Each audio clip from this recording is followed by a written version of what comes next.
to thank and congratulate Shuji, Harold, W.E., and Stefan for wonderful talks, wonderful accomplishments, and also thank the Kavli Foundation and the American Physical Society for having this wonderful celebration for the 2015 Year of Light. And what I'd like to try and do in my talk today is explain how quantum physics was able to solve a 50-year challenge that we couldn't address other ways. It allowed us to make a tabletop coherent beam of X-rays.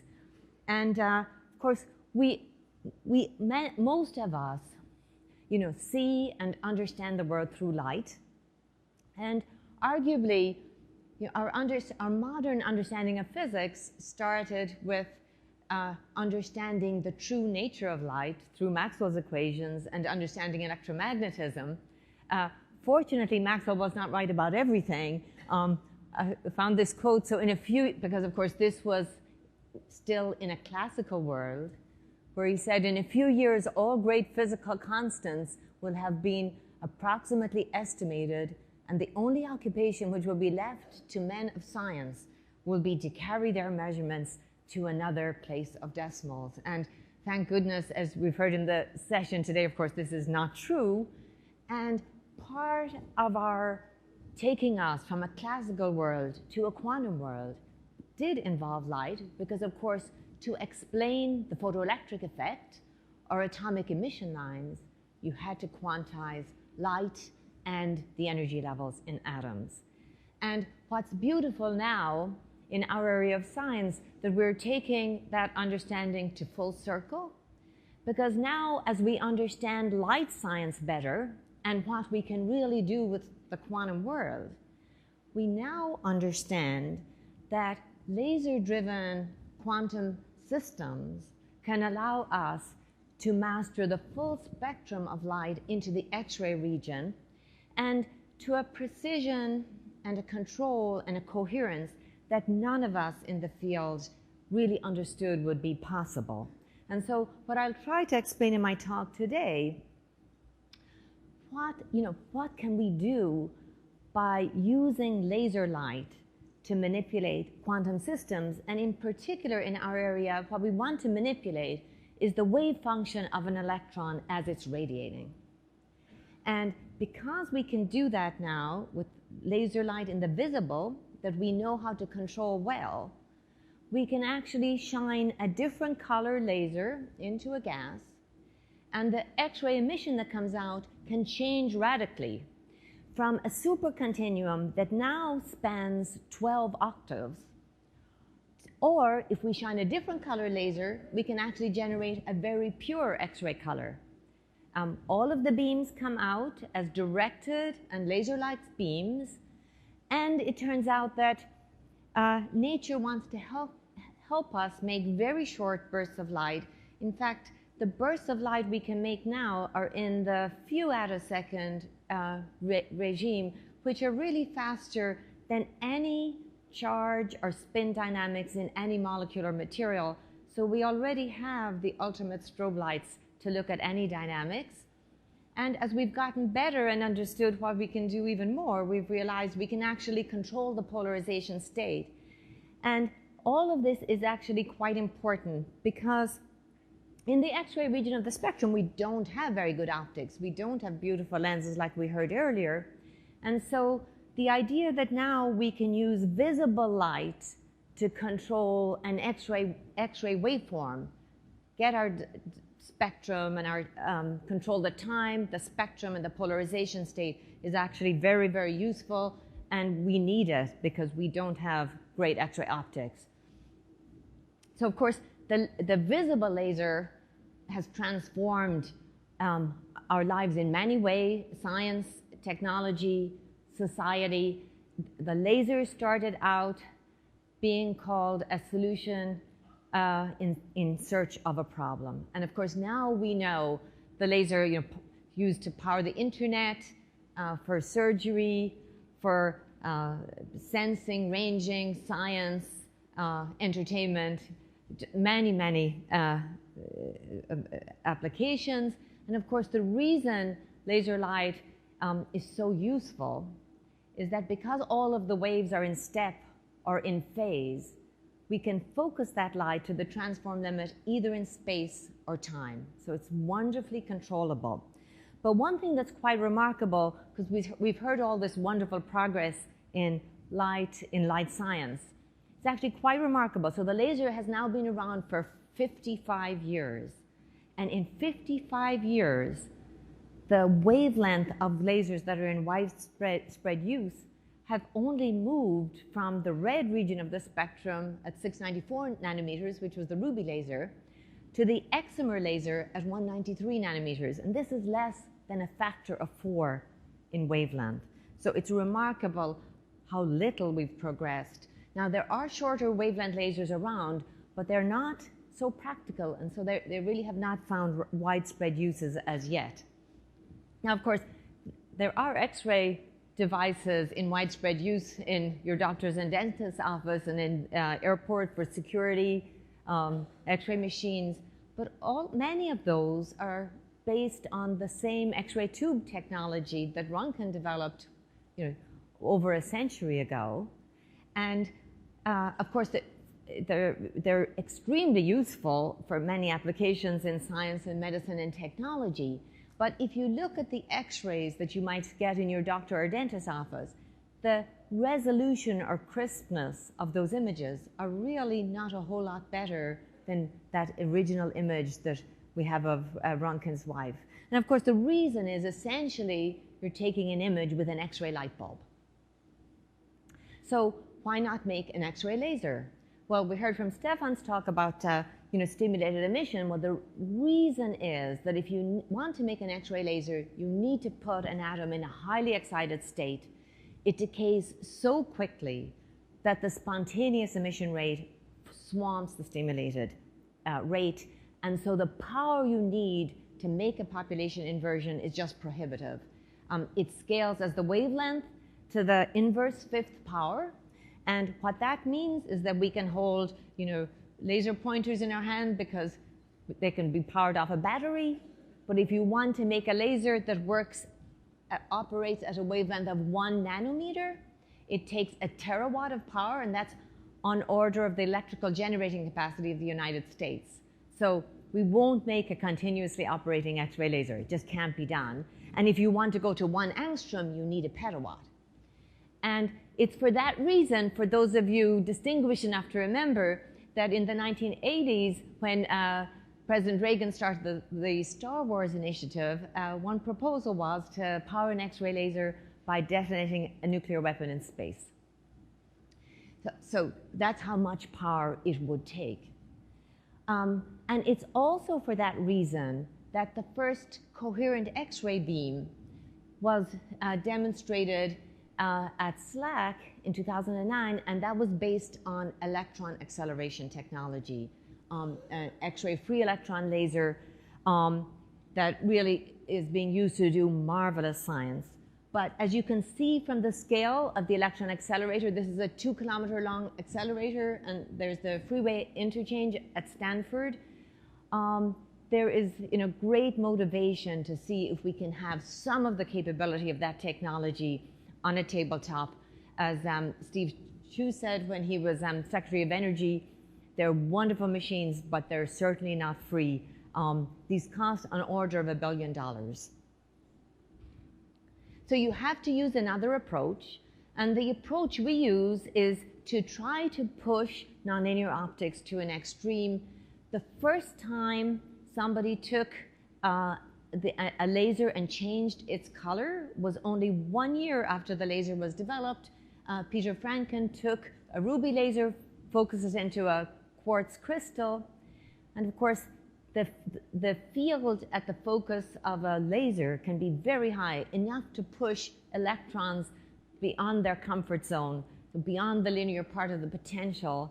If you drive electrons nonlinearly, they can also radiate harmonics of the driving field. And so in this initial experiment, Franken showed that you could frequency double laser light, add 2 red photons together to get blue light. But if I make an analogy with sound, if you pluck a string gently, you'll get the fundamental tone.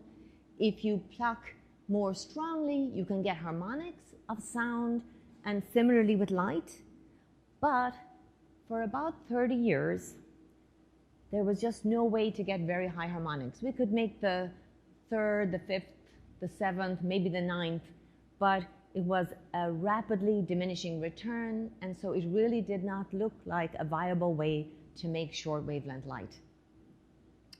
But all that changed with an experimental discovery, not planned, where it turns out that the best way to drive an electron non-perturbatively, beyond its comfort zone, is to focus a femtosecond laser on an atom. At the electric field at the focus of a femtosecond laser, where we also get the boost due to the very short duration, can cause part of the electron wave function to tunnel ionize. Then it moves away under the action of the laser field and can be driven back to the parent ion. And that can give rise to a whole breadth of harmonics.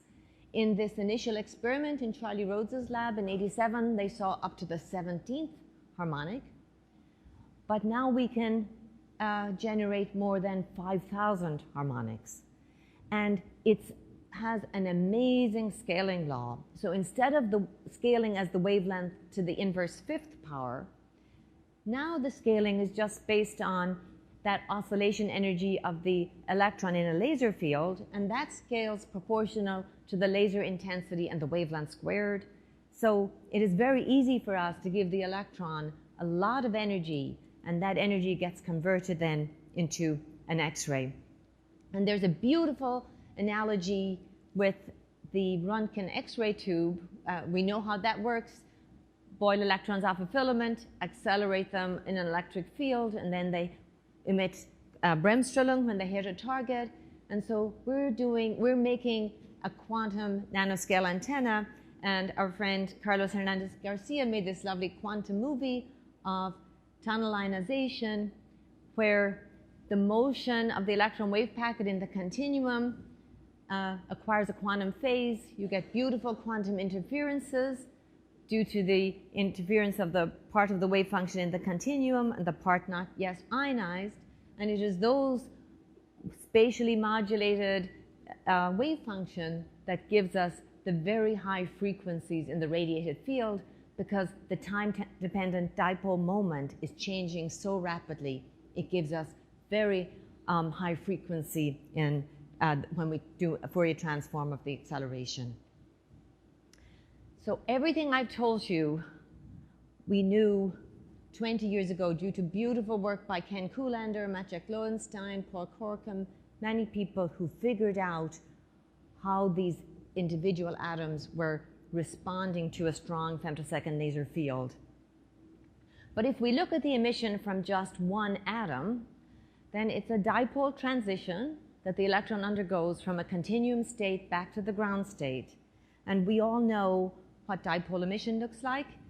It's not directed. So to make a beam, what we have to do is add the emission from many atoms in the medium, and then that will interfere constructively in the forward direction, and we'll have a bright enough beam. Now, you might think that's pretty straightforward, and if we look as to what we're trying to do, so we have a laser incident on an atom, it emits X-rays. Then if the laser field and the X-ray field travel at the same speed in a medium, which has to be the speed of light, then the X-rays from different atoms will interfere constructively and we'll get a bright beam. So how hard could that be? Well, it turns out the emission from each atom is very weak. So essentially what you have to do is think about the infrared laser field as the conductor, and then you need to get the same number of atoms as there are people on the planet to sing in phase or radiate in phase. And there's a huge disparity in the wavelengths, because the laser wavelengths we're using are on order of 800 nanometer to 4,000 nanometers. The X-ray wavelengths are around 1 nanometer to 30 nanometer. And because the X-ray wavelengths are so short, the precision with which you need to combine them together so they interfere constructively is less than an angstrom and less than a nanosecond. And of course, we have no way, our technology isn't good enough that we can control individual atoms to this extent. But what happens is, once we understand the physics, actually nature does it automatically for us. So it's very, very nice. And for a long time, our community did not think we could do it. And the reason why, I tried to illustrate in this view graph. So what's shown here is the laser field, and the green shows the ionization as we're pulling off part of the electron wave packets. Now, every time the laser field peaks, you get a little bit of the electron tunnel ionizes, but on those steps in ionization, the refractive index is changing for the laser. So people thought, well, the laser will always be moving at a different speed than your X-rays. You'll never be able to add the emission from many atoms in a medium. But what happens actually is, on the leading edge of the laser pulse, the laser is traveling in a neutral gas. And neutral gas is like glass. It'll slow down the phase velocity of the laser.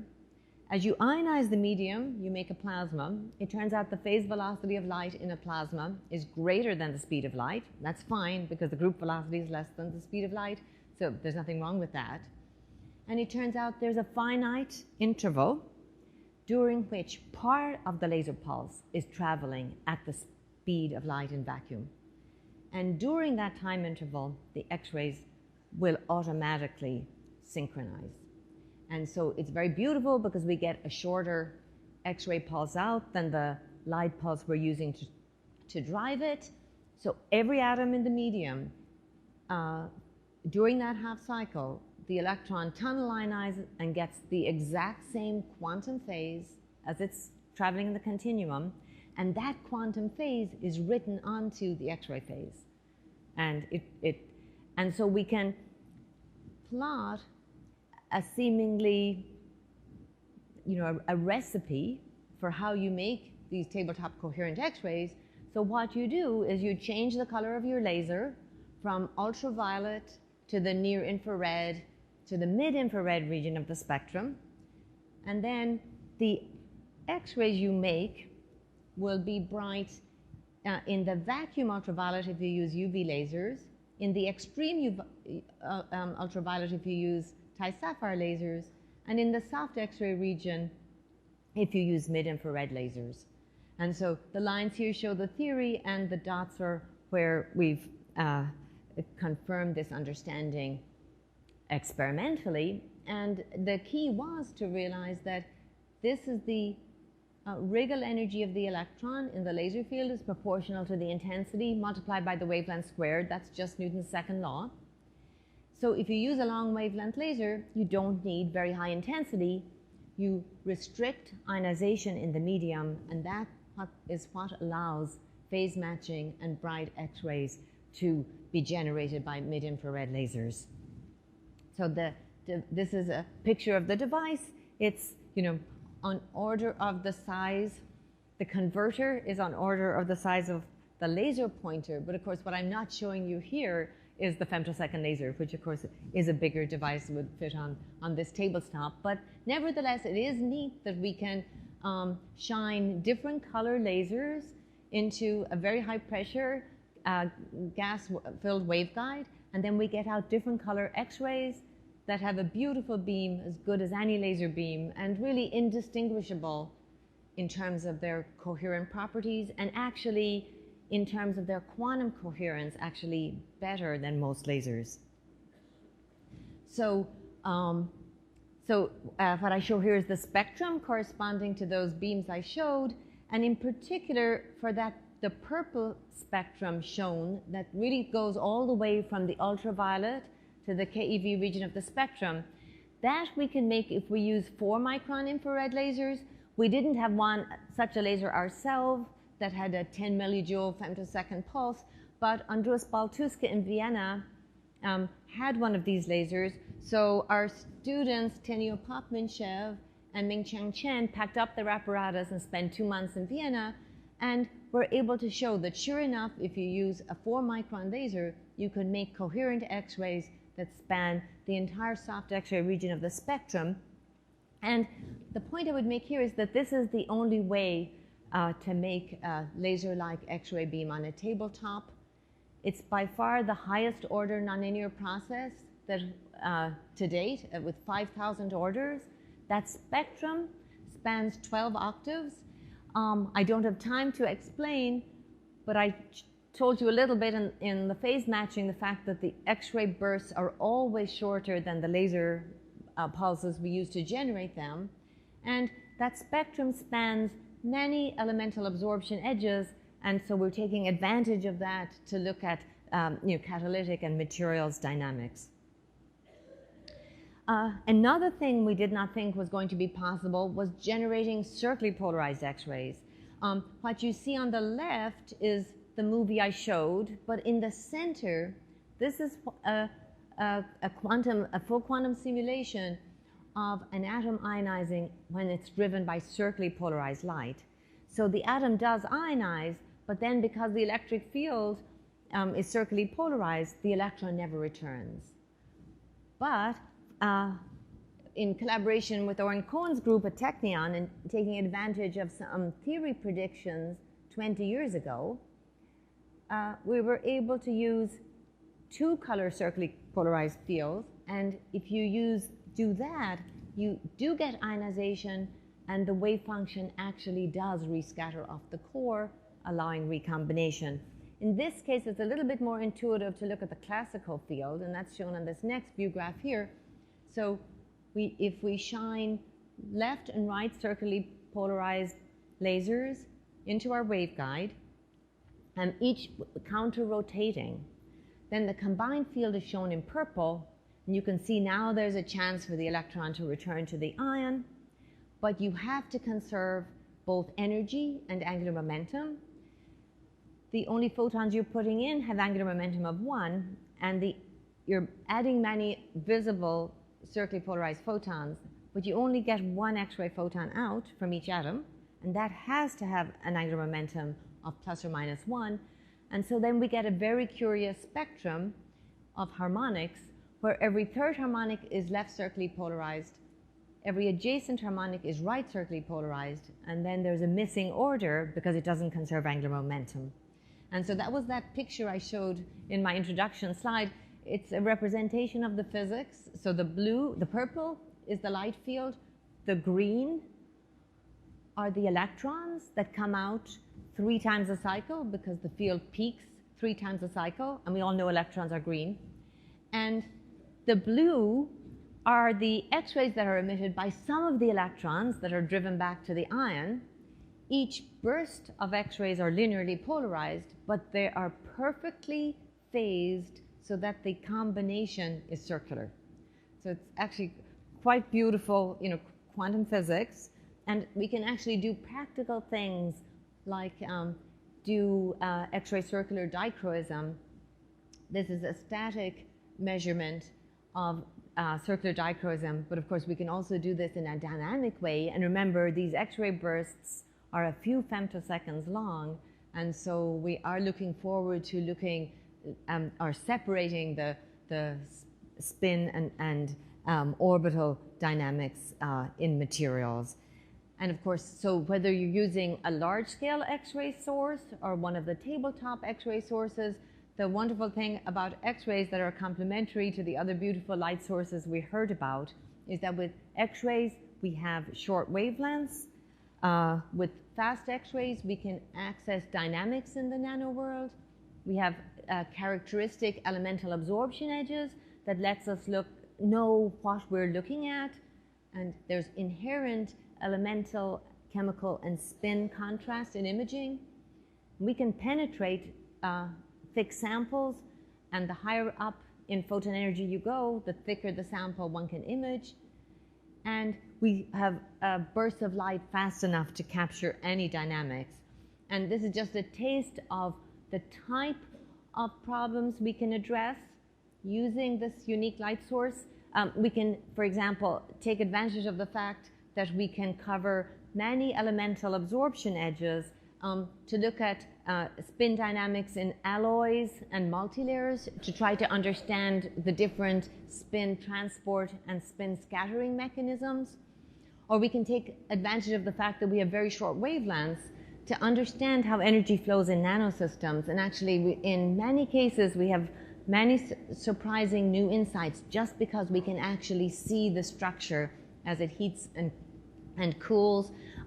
There are many talks in this meeting on angular resolve photo emission. And here we take advantage of the fact that we can run the lasers at very high repetition rates so that we can take a very nice RP spectra without space charge. And if I have time, I'll tell you about the revolution in X-ray imaging capability that's being opened up because we now have methods for imaging if we have a coherent beam where we can throw out the lens. So we throw out all aberrations and we're able to image at the wavelength limit. I wanted to show a few movies that sort of illustrate the time resolution that we have available. And so in the two movies here, on your left, what's shown here is a diatomic molecule as it's breaking apart. But now, instead of looking at the position of the atoms, what this experiment did was show the position of all 10 electrons in the valence band and how they rearrange as you break the bond. And the surprise in this movie was how long it took the electrons to settle onto each atom. The atoms had to be more than 5 angstroms apart, but the electron distribution still looked molecular-like. And then in this center movie here, what's shown is the band structure of a phase change material as it changes from insulating to metallic. And the surprise here was that this phase transition happened in about 20 femtoseconds. And those of you who would know that since the fastest phonon period is about 100 femtoseconds, what this said was that this had to be an excitonic material where it was the electrons moving around and the electron positions determined the material's properties. So let me check on the time. Do I have a few more minutes? Okay, great. Thank you. So I'd like to talk a little bit about the revolution that's currently happening in X-ray imaging that's taking advantage of the fact that we now have both large and small scale laser-like X-ray sources. And I love this story because it started with David Sayer back in '52. And David proposed that if you had a coherent beam and shine it on a sample, collect the scatter pattern with a CCD camera, then if you had some constraints you could put on the sample, you could use a phase retrieval algorithm to recover the image. Now, you would never want to do that with visible light. We have gorgeous lenses, so it's so much faster to just use a regular microscope. But in the X-ray region of the spectrum, our lenses are far from perfect. You know, the actual spatial resolution you can achieve in a standard X-ray microscope is about 25 nanometers, nowhere near the wavelength of light. So what this allows us to do is reach diffraction limited resolution. And of course, with X-rays, we have an ability to look at thick samples. And it is the most photon efficient form of imaging because you shine light on the sample and there's nothing between the sample and the detector. So how it works is shown here. If you collect the scatter pattern, you have the amplitude of the diffraction pattern, but not the phase. So you have to use some trick to guess the phase. And in this area of research, the sophistication of finding tricks with which to guess the phase has been improving very rapidly. Initially, you had to have an isolated object because then you knew if you assign random phases and you had scatter pattern that was outside the region you expected, you knew that was an incorrect guess at the phase, and that was used in the feedback loop to guess the phase. Now it's much more sophisticated. What we do is we make a microscope where we scan the X-ray beam, but we have overlapping images, and the redundancy in the overlapping data allows us to retrieve not only the image, but we can retrieve the X-ray beam and also correct for the scanning stages.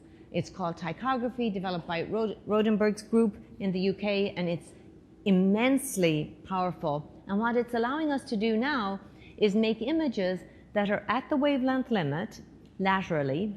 We have 6 angstrom vertical resolution, and we're nowhere near a limit, and we've got higher contrast than scanning electron microscopy. So what's shown in these images are the amplitude and phase, the top 2 images of our coherent microscope. These were images taken with an X-ray exposure time of less than a minute. And on the lower graph here is the scanning electron microscope image. And we have higher contrast in our coherent image because we're in a scanning electron microscope, we're utilizing the different amplitudes of reflection of the electrons, whereas in our coherent microscope, we're taking advantage of the phase difference, but our wavelength of light is very small, so we have very, very high phase contrast. So it's an inherent 3D imaging methodology. This is just a static image for now, but our students are working very hard to be able to look at a surface and look at charge and spin and energy flow. And so a dynamic functional microscope should be coming soon. In the meantime, if we color code the reflection, you can see we actually have very beautiful images now where we can see contaminants, very small features to less than a nanometer in depth. So let me conclude in the next couple of view graphs by saying we have no idea what the limits are on this technology. We don't have the lasers to test it, and there is no computer in the world fast enough that can actually compute propagation of the laser light and X-ray, because as the laser wavelength gets longer, the X-ray wavelength gets shorter.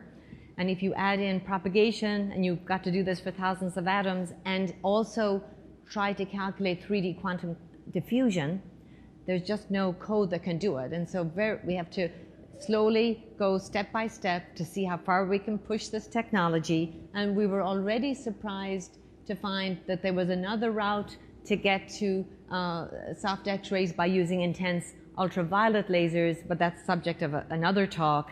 So we hope to push to make a 3D functional imaging microscope.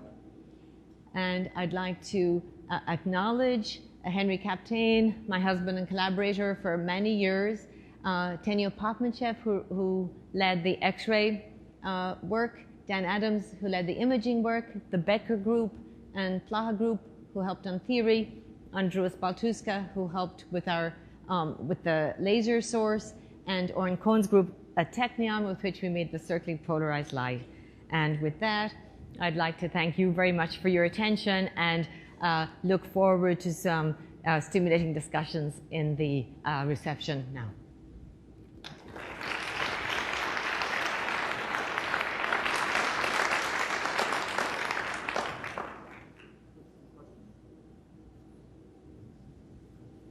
In one of your last slides, you said that the X-rays wouldn't damage the sample like an SEM? Yes, that's correct. We can sort of see that every time we, and because we are using every photon, and so the dose is quite low. This is in particular great for material systems. Of course, with biological systems, there is a dose limit, and that sets a resolution limit. But those even for biological systems, all the initial development work we did with 30 nanometer light, but we have shorter wavelength X-rays now, and the theoretical limits that have been demonstrated, for example, at synchrotrons, are well under 10 nanometers for biological and material systems. So it is quite interesting. Yep. Great. That's fantastic. I have two questions. The first question is that what is the approximate bandwidth can be achieved using this frequency conversion method? Bandwidth? Yes. The bandwidth is not our trouble. That spectrum I showed, that all comes out at the same time. Since the phase matching condition can be always met. Very good point. So I didn't go into that detail. The further you go into the X-ray region, all the X-rays travel at the speed of light. They're all above all the resonances. So once so you there's force no your laser to travel, part of the laser pulse to travel at the speed of light in vacuum, Yeah. anywhere you phase match, you can just phase match everywhere. So this is what's amazing. It's very different from nonlinear optics, where if you're using birefringence, Yeah.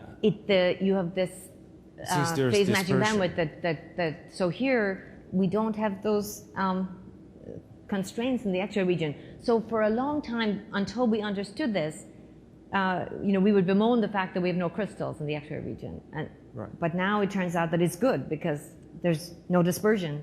So Yeah, yeah. our phase matching bandwidth is huge, and we don't, theoretically, we can't do full quantum calculations, so this is just a guess, but we can't see a limit yet.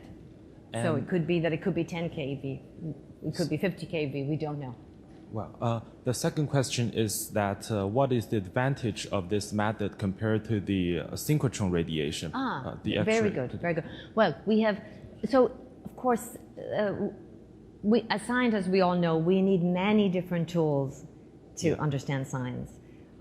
So synchrotrons have higher average power, so they will be better for more dilute samples. We have shorter pulses and better coherence. So it really depends on the experiment you want to do. But of course, we do have 8 of these in our lab. So it is nice for science that needs iteration. They're very, very nice. If you can do the science with a source in your lab, you can just change things and quickly iterate. Yes, thank you. But they're not a replacement for synchrotrons, so let me get that clear before the respect.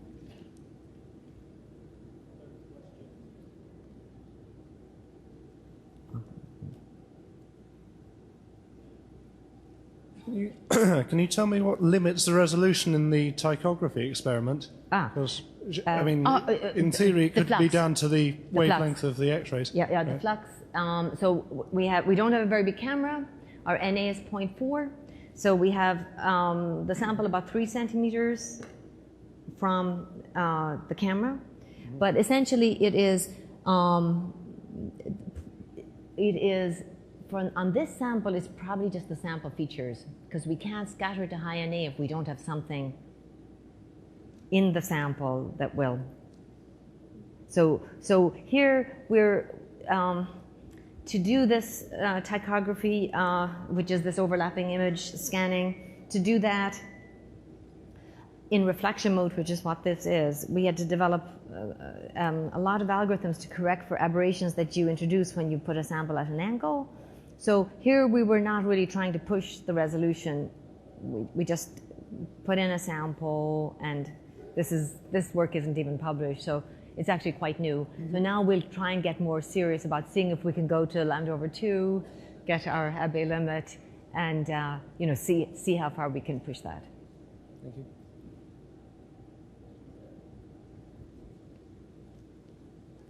Two questions. On your last slide, you said there was another method to produce a high, like a wideband X-ray. Yes. Could you quickly comment on that? And the second question is, what's your view on manipulating the quantum state of X-ray now that we have an X-ray laser source? How far are we in pushing X-ray into the quantum optics region? Oh, good question. Well, so let me do the first question first, it's easier, and maybe we could take the other question to the reception, because I think everybody has,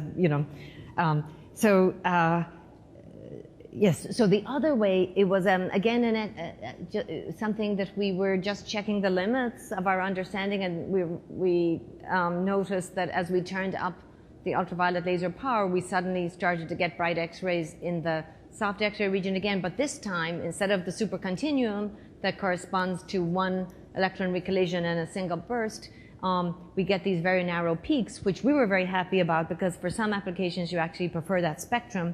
And it turned out that it makes sense to optics people now that, so we've developed some theory, so we have some confidence that we know what's going on, that in the ultraviolet region of the spectrum, the refractive indices are very high. So that means that, and it turns out that the refractive indices of ions are also high. So an ultraviolet laser when the medium ionizes, its phase velocity won't go faster than the speed of light in vacuum for a lot. You've got to put a lot of plasma in there. In fact, you can ionize the medium up to 6 times. So it can be a multiply ionized plasma, and that ultraviolet laser will not go faster than the speed of light. So that's what the answer turned out to be. It's in retrospect, like many of our realizations, we could have figured it out beforehand, but our only excuse is nobody else figured it out either. Great. Just a reminder that there's a reception right now in the hall where the APS registration was held, and let's give a big round of applause to all the speakers.